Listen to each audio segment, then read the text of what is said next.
Baik, bismillahirrahmanirrahim. Assalamualaikum warahmatullahi wabarakatuh. Jumpa lagi dengan saya di Abil Maiwa Channel. Jadi teman-teman, channel ini adalah merupakan channel pendidikan tempat kita berbagi tentang aplikasi pendidikan, Microsoft Office, serta tips dan triks komputer. Jadi pada video kali ini Bapak Ibu ya, kembali lagi admin akan mencoba mengupdate ya informasi mendesak ya untuk guru lulus PG. Cek info GTK guru lulus PG P3K 2021, penentu nama masuk P1, P2, P3 dan P4 PPK 2022, pastikan status perpal ijazah selesai. Jadi aturan baru dari Kemendikbudristek Bapak Ibu ya, bahwasanya nama-nama Bapak Ibu itu yang memiliki info GTK, tentunya Bapak Ibu sudah bisa mendeteksi ya bahwasanya Bapak Ibu adalah pelamar prioritas 1, pelamar prioritas 2 dan pelamar prioritas 3, serta pelamar umum itu dari info GTK Bapak Ibu di bagian verbal ijazah. Nah, jadi seperti itu ya. Jadi ada semua di situ Bapak Ibu ya. Apakah Bapak Ibu itu tercatat lulus passing grade ataupun tercatat dalam database.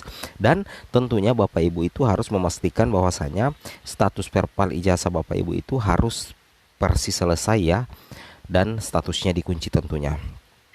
Baik, kita langsung lanjut saja to the point ke informasinya. Jadi di sini Bapak Ibu perlu ketahui ya bahwasanya pelamar prioritas 1 itu wajib mengikuti seleksi administrasi ya. Jadi di sini kategorinya pelamar prioritas 1 lulus passing grade P3K 2021, itu di sini posisinya pembuatan akun tidak, kemudian untuk seleksi administrasi adalah ya. Tetapi Bapak Ibu untuk seleksi administrasi Bapak Ibu jangan terlalu khawatir ya, karena kenapa? Ketika data Dukcapil Bapak Ibu sudah aman, data Dapodik Bapak Ibu sudah aman, dan data verbal ijazah Bapak Ibu sudah aman, itu tentunya Bapak Ibu tidak perlu terlalu mengkhawatirkan yang namanya seleksi administrasi seperti itu ya. Lagian kalau kita melihat ya Juknis resmi P3K Guru 2022, bahwasanya untuk seleksi administrasi itu menggunakan hasil seleksi administrasi di tahun 2021 kemarin ya. Kalau misalkan di tahun 2021 sudah valid, tentunya di tahun 2022 itu tidak pasti akan valid juga. Kecuali kalau di tahun 2021 valid, kemudian di tahun 2022 ini tidak valid, maka Bapak Ibu perlu untuk memperbaiki data-data yang akan masuk dalam penilaian seleksi administrasi seperti itu ya. Kemudian untuk seleksi kompetensi pelamar prioritas 1 itu sisa penempatan saja Bapak Ibu ya. Penempatan untuk mengisi formasi tentunya dilihat bukan di info GTK, tetapi nantinya bisa terlihat di SSCASN BKN 2022. Seperti itu Bapak Ibu ya. Itu yang harus Bapak Ibu pahami dan Bapak Ibu cermati. Oke, kemudian untuk pelamar prioritas 2 dan 3 itu ada dua kemungkinan ya, bisa saja membuat akun dan juga tidak. Apabila P2 dan P3 itu sudah memiliki akun, maka tidak perlu membuat akun SSCASN maksudnya ya. Tetapi kalau misalkan belum memiliki akun, maka wajib untuk membuat akun. Kalau seleksi administrasi ya pasti ya. Kemudian seleksi kompetensinya untuk pelamar P2 dan P3 itu sama-sama mengikuti seleksi observasi, yang mana yang akan diobservasi di situ nantinya adalah kualifikasi akademik Bapak Ibu, kemudian kompetensi Bapak Ibu, kemudian kinerja Bapak Ibu, dan background check tentunya seperti itu. Kemudian kita lanjut saja Bapak Ibu ya. Nah, di sini Bapak Ibu perlu memperhatikan ya bahwasanya untuk guru lulus passing grade P3K 2021, Bapak Ibu itu akan dideteksi ya secara otomatis bahwasanya Bapak Ibu itu adalah kategori pelamar P1, P2, P3 dan pelamar umum. Nah, dari mana dasarnya sehingga Bapak Ibu itu bisa terdeteksi secara otomatis bahwasanya Bapak Ibu adalah kategori P1, P2, P3 dan P4? Tentunya itu berdasarkan dari data Dukcapil dan hasil verbal ijazah Bapak Ibu. Kalau data verbal ijazah Bapak Ibu itu sudah benar, maka nantinya di sistem SSCASN itu akan mampu mendeteksi bahwasanya Bapak Ibu itu adalah pelamar P1, pelamar P2, pelamar P3 dan pelamar P4 seperti itu. Jadi pastikan data verbal ijazah Bapak Ibu itu benar ya. Jadi statusnya itu kalau misalkan masih menunggu proses, itu Bapak Ibu bisa koordinasikan langsung ke Dinas Pendidikan ya, agar mempercepat proses verbal ijazah Bapak Ibu selesai. Karena kenapa? Karena di verbal ijazah itu muncul keterangan ya, apakah Bapak Ibu lulus passing grade atau terdata di database. Itu berarti sistem di Info GTK itu sudah mendeteksi kategori Bapak Ibu sebagai P1, P2, P3, P4 yang nantinya akan ditarik di SSCASN pastinya Bapak Ibu ya. Itu yang harus Bapak Ibu pahami. Kemudian kita lanjut lagi Bapak Ibu guru yang terhormat. Nah, di sini kita perhatikan ya, bahwa ketika Bapak Ibu login di SSCASN nantinya dan Bapak Ibu ternyata belum melakukan verbal ijazah, nanti akan muncul keterangan begini Bapak Ibu ya. Di sini akan muncul jika data kualifikasi belum muncul atau belum melakukan verbal ijazah, akan muncul tombol aplikasi verbal Dapodik. Nah, jadi kalau misalkan Bapak Ibu tidak melakukan verbal ijazah, maka di di akun SSCASN Bapak Ibu itu akan muncul tombol verbal ijazah, sehingga Bapak Ibu tidak akan bisa lanjut ke form berikutnya apabila Bapak Ibu tidak mengklik atau tidak melakukan verbal Dapodik. Nah, tentunya ketika kita melakukan verbal Dapodik di SSCASN itu akan memakan waktu yang lama dan prosesnya juga akan sangat lama Bapak Ibu ya. Kemudian kita tidak bisa lanjut untuk menyelesaikan proses login SSCASN kalau kita tidak bisa menyelesaikan terlebih dahulu verbal ijazah Bapak Ibu. Oleh karena itu, mulai dari sekarang Bapak Ibu cek info GTK-nya, pastikan verbal ijazah itu sudah selesai dan sudah tidak muncul lagi keterangan menunggu proses pemeriksaan, seperti itu ya. Nah, jadi agar dapat di sini dikatakan agar dapat melanjutkan proses pendaftaran untuk melakukan aplikasi verbal Dapodik, seperti itu ya. Oke. Kemudian kita lanjut lagi Bapak Ibu guru yang terhormat. Nah, di sini Bapak Ibu untuk verbal ijazah sendiri itu ada dua jenis Bapak Ibu ya. Ada yang namanya metode API dan ada namanya metode upload.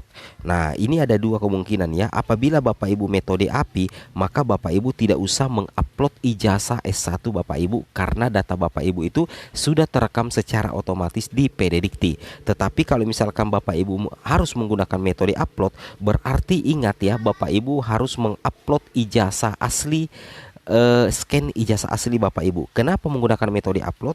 Karena data kualifikasi GTK Bapak Ibu itu tidak ditemukan pada PD Dikti ya. Jadi harus menggunakan cara upload dan memerlukan waktu verifikasi yang sangat lama. Nah, ini yang berbahaya ya, metode upload. Ketika Bapak Ibu menggunakan metode upload dan ternyata itu belum terproses, masih menunggu pemeriksaan operator dinas kabupaten, saya sarankan Bapak Ibu untuk sebaiknya mengunjungi dinas pendidikan atau berkoordinasi dengan operator dinas pendidikan terkait dengan verbal ijazah agar cepat diproses, seperti itu Bapak Ibu ya. Kemudian kita lanjut lagi Bapak Ibu guru yang terhormat. Nah, posisinya seperti ini Bapak Ibu ya. Nah, kalau misalkan posisi Bapak Ibu tercatat di dalam database, kemudian posisinya menunggu proses pemeriksaan, maka Bapak Ibu bisa koordinasikan dengan dinas pendidikan. Kemudian kalau keterangannya tercatat dalam database, berarti Bapak Ibu itu kemungkinan adalah pelamar P2, P3 ataupun pelamar P4, seperti itu. Kemudian ketika Bapak Ibu kondisi metode verbalnya seperti ini, misalkan metode verbal seperti ini Bapak Ibu ya. Metode verbal API, status verbal selesai, kondisi verbal dikunci, kemudian data nomor 1 sampai 7 aman, berarti verbal Bapak Ibu ini sudah benar. Kemudian keterangannya tercatat lulus passing grade P3K, berarti dipastikan Bapak Ibu adalah P1 nantinya di SSCASN dan berpotensi untuk mendapatkan penempatan. Seperti itu ya, itu yang harus Bapak Ibu pahami. Kemudian kita lanjut lagi Bapak Ibu guru yang terhormat. Nah, di sini ini yang berbahaya Bapak Ibu ya. Kalau misalkan statusnya menunggu proses pemeriksaan, ini posisinya metode upload. Kita ketahui bahwa kalau kita menggunakan metode upload itu membutuhkan waktu yang lama. Sebaiknya kalau jelang pendaftaran di SSCASN, sebaiknya Bapak Ibu segera berkoordinasi dengan dinas pendidikan agar status verbal Bapak Ibu itu segera diperbaiki dan bisa menjadi verbal selesai. Posisi Bapak Ibu kalau tercatat lulus PG, berarti Bapak Ibu adalah P1 atau guru yang sudah lolos PG dan sisa mendapatkan penempatan. Seperti itu Bapak Ibu ya, itu yang harus Bapak Ibu pahami. Kemudian kita lanjut lagi. Nah, ini yang aman Bapak Ibu ya. Kalau posisinya sudah berubah seperti ini, Verpal selesai dikunci lolos P3K, berarti Bapak Ibu nantinya data Bapak Ibu itu akan terekam secara otomatis di SSC ASN dan Bapak Ibu akan dinyatakan sebagai pelamar P1 karena Verpal ijazah Bapak Ibu itu sudah selesai. Jadi nantinya di SSC ASN tidak ada lagi perintah untuk melakukan Verpal ijazah. Seperti itu ya. Oke. Kemudian kita lanjut lagi Bapak Ibu guru yang terhormat. Nah, beda halnya kalau misalkan menunggu pemeriksaan, kemudian tiba-tiba hasilnya seperti ini. Metode Verpal upload, status Verpal ditolak, silakan perbaiki scan ijazah tidak asli.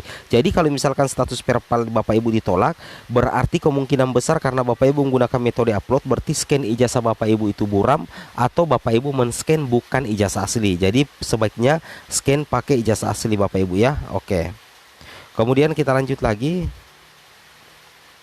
Nah, di sini info keterangannya boleh menjelaskan untuk guru lulus PG yang merupakan prioritas 1 jika sudah Verpal ijazah muncul lolos P3K. Setelah itu baru muncul tercatat lulus passing grade P3K. Untuk guru yang tidak lulus PG maupun belum pernah ikut tes termasuk P2 dan P3 maka muncul di info GTK tercatat dalam database. Artinya Kemendikbudristek berusaha semaksimal mungkin untuk mengantisipasi hal-hal yang tidak diinginkan terjadi pada akun Dapodik masing-masing guru non ASN yang merugikan honorer itu sendiri. Terang Hasna. Jadi kalau misalkan tercatat lulus PG, tercatat dalam database, berarti itu kemungkinan besar Bapak Ibu itu tidak lulus PG ataupun Bapak Ibu belum ikut tes tetapi termasuk P2 P3 ya. Tetapi kalau misalkan tercatat lolos P3K kemudian berubah menjadi tercatat lulus passing grade, berarti Bapak Ibu itu adalah P1. Seperti itu ya. Oke, mungkin cukup sampai di sini informasinya. Assalamualaikum warahmatullahi